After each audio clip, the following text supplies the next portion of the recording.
Plants vs. Zombies Garden Warfare burst onto the shooter scene in 2014, showcasing its wonderful characters, colorful gameplay, and fantastic third-person mechanics, all while maintaining the charm of its tower defense origins.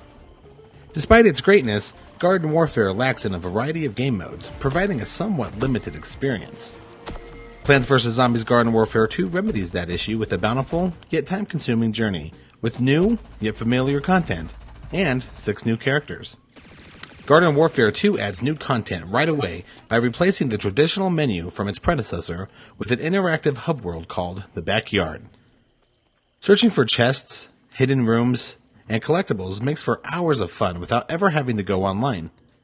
The Backyard's colorful surrounding neighborhoods, albeit fun to explore, lack in size and get very old with no way to access buildings. Each faction has a central base separated by an unclaimed battleground, making up the largest portion of the Backyard. Each base allows players to set up a portal to multiplayer, take off to battle waves of enemies in garden or graveyard ops, view stats, purchase cards from the vending machine, jump into split screen, and customize characters. Garden Warfare 2 caters to players who prefer to play alone, with the addition of solo quests. The newly added Solo Ops allows a player to jump into a garden or a graveyard ops with 3 AI-controlled teammates that can be switched to and from at will. While Solo Ops remains just as fun as regular garden or graveyard ops, the short single-player quests lack substance and variation, preventing an immersive story. Whether you're tasked with defending a certain location or running across the map to kill a certain amount of bad guys, solo quests are repetitive and boring. The final few missions do spice it up with some challenging bosses, but it's just too late to impact the entire experience. Progressing through single-player unlocks 2 additional modes, Infinity and the Flag of Power. Infinity takes place in an alternate universe, where you use a mech to fight off endless waves of gnomes trying to destabilize time. Raising the Flag of Power initiates a war in the Backyard, with endless waves of enemies fighting to dethrone you. These new modes grow tiresome after realizing that they are nothing more than watered-down versions of Garden and Graveyard Ops, which is the definitive tower defense game type carried over from the first Garden Warfare. Challenges have a new home in Garden Warfare 2 through a frequently updated quest board. Unlike Garden Warfare, where every challenge was tied to individual characters and were used to level up, Garden Warfare 2 rewards coins and stars upon completion.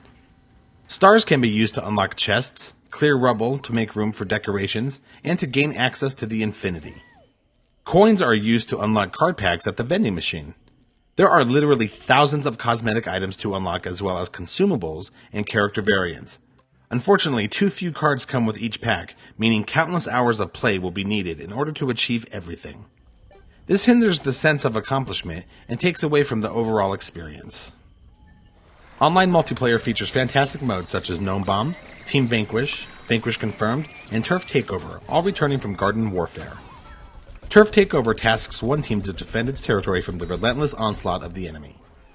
Gnome Bomb acts as the assault game type, where each team must grab the bomb and deliver it to the opposing team's safe haven.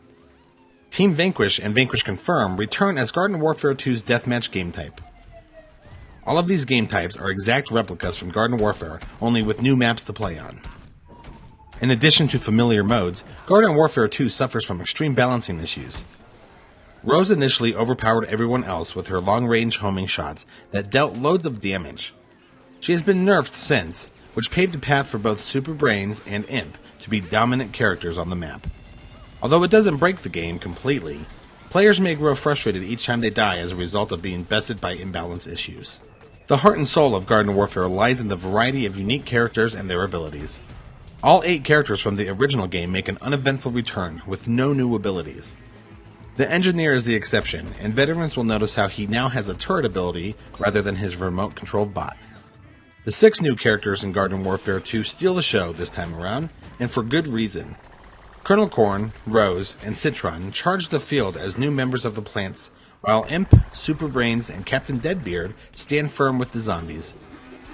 Each new character brings something new to the battlefield, ranging from Super Brains' Turbo Twister, Captain Deadbeard's Cannon, and Imp's Z-Mech, as well as Rose's Gotify, Colonel Corn's Airstrike, and Citron's EM Peach.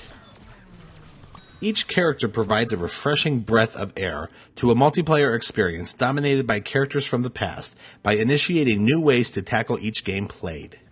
With the total number of characters growing to 14, the number of different variations climbs beyond 100. This, along with the countless customizable options, makes playing alongside an identical character nearly impossible. The new leveling system adds to that uniqueness, since each individual character variation can be ranked up 50 times while being promoted for every 10th level obtained, much like Call of Duty's Prestige. This can make the level cap well over 5,000. Plants vs. Zombies Garden Warfare 2 provides an excellent experience that surpasses that of its predecessor. With over 100 different characters, countless activities, and endless customization, Garden Warfare 2 sets the standard for this franchise. Unfortunately, with the absence of a real story, balancing issues, and time-consuming unlockables, there is still plenty of room for improvement. I'm a gnome, I am